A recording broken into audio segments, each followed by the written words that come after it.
Hello.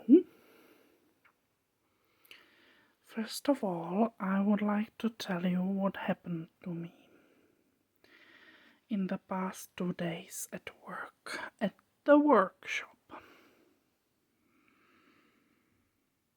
Diary entry, July 30th.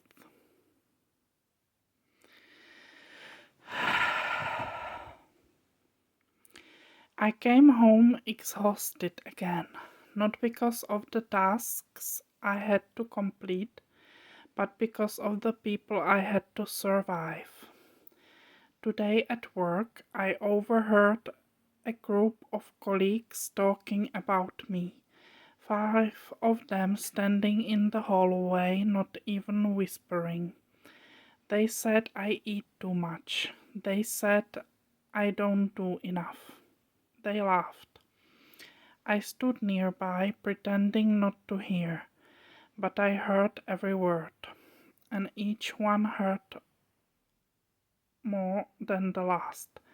One of them is someone I once trusted, a man I was intimate with back when I thought maybe he saw something good in me. Today he called me a pig to my face. There's something deeply shattering about being insulted by someone who once touched you kindly.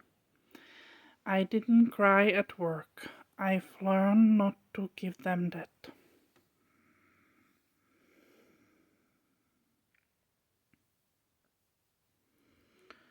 But I came home and sat in silence, thinking about how heavy it feels to earn money this way, in a place where I'm treated like I don't belong. My body aches from the long hours of sitting, but the real pain is in my chest. Still, I'm here, still breathing, still writing, and that somehow has to be enough for now. So that happened, and now let's get into the video.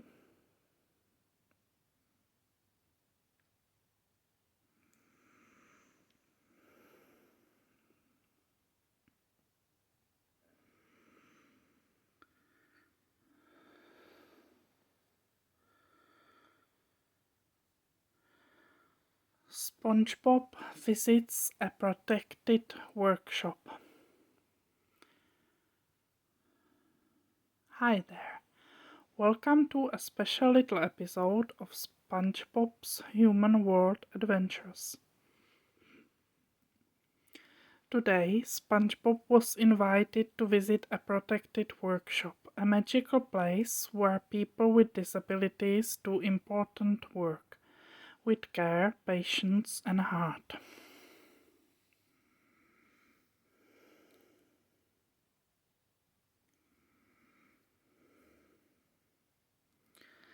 Scene 1: Arrival. SpongeBob walks into a bright, organized room with long tables, boxes, and materials. "Hoa!" he whispers. "This place smells like plastic and effort. I love it." A kind man rolls up to him in a wheelchair. He smiles warmly and says with a soft slur, "Hi, SpongeBob.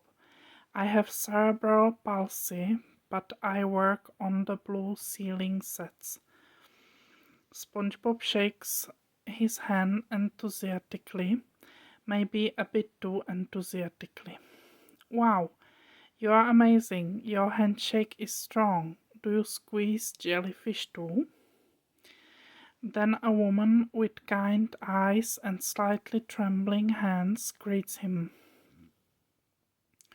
"I'm Dana. I have epilepsy and peripheral neuropathy, but I help with quality control." SpongeBob bows in admiration. "Are you a superhero? Because you sound like one."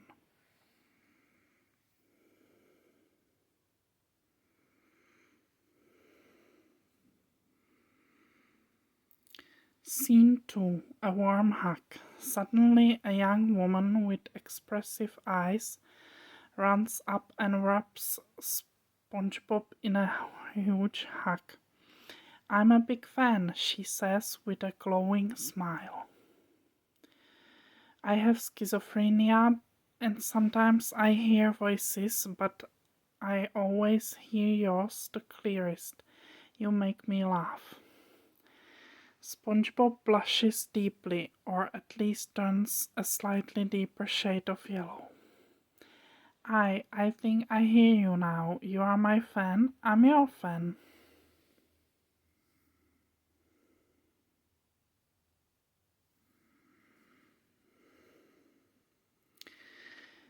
Scene 3. At the table. SpongeBob is invited to join a table where small foam plugs are being put into resealable plastic bags, exactly 100 per bag. He sits down, grabs one plug, and carefully places in the bag, then another, and then, oops. One plug falls from his fingers, bounces once, and rolls under the table. SpongeBob dives down after it. While under the table, he peeks around. "Oh wow, this person already filled a whole box. That's like 10,000 plugs." He whispers in awe. "These folks are better than machines. Better than robots. They are real-life heroes."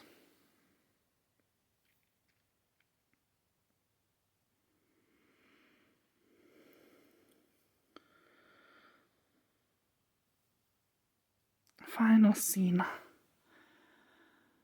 SpongeBob stands up and looks around the room one last time. He sees smiling faces, fo- fo- focused hands, quiet determination, and friendly laughter. "I thought I was going to teach something today, but I'm the one who learned everything." He puts his little hand on his spongy chest. "You're amazing. Thank you for letting me visit your world. I will never forget this."